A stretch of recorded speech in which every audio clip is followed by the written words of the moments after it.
చంద్రబాబు నాయుడు 2024 ఎన్నికల్లో విజయ దుందుబి మోగించు ఆంధ్రప్రదేశ్ ముఖ్యమంత్రి కావాలని ఆకాంక్షించిన ఓ వికలాంగుడు తన కోరిక నెరవేరితే 7 కొండలకు సైకిల్ యాత్రతో వస్తామని తిరుమలేశునికి మొక్కుకున్నారు.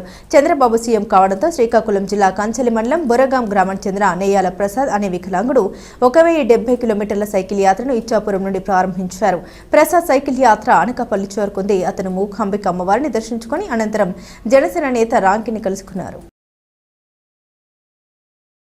మాది బోరగాం గ్రామం, కంచెలి మండలం, శ్రీకాకుళం జిల్లా.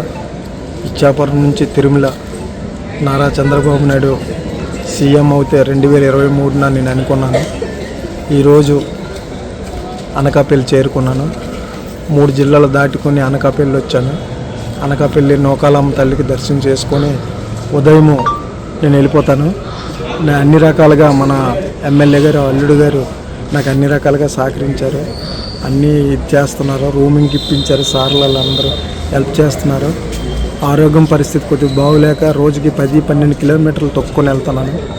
దయచేసి ప్రజలు అందరూ, ఎంప్లాయీస్ అందరూ సహకరిస్తున్నారు. అందరూ కొద్దిగా నాకు సహకరిస్తారనేసి మనస్ఫూర్తిగా కోరుకుంటున్నాను. ఇంకా ఎన్ని రోజులు పడుతుంది తిరుమల? ఇంకా 55 రోజులు పడుతుంది సార్. ఇంకా 55 రోజులు పోతే ఎండలో రోజుకి 12-10 కిలోమీటర్లు తొక్కుని అలాగా వెళ్తున్నాను సార్.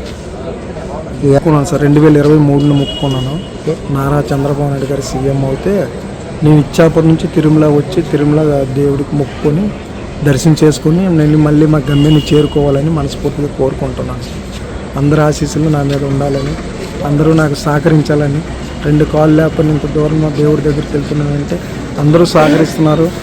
అన్ని రకాలుగా నాకు ఆదరించి అన్ని రకాలుగా ఇచ్చేస్తున్నారు. దయచేసి నాకు ప్రజల వర్గం ప్రెస్ తరఫున మీరు సహకరిస్తారని మనస్ఫూర్తిగా కోరుకుంటున్నాను.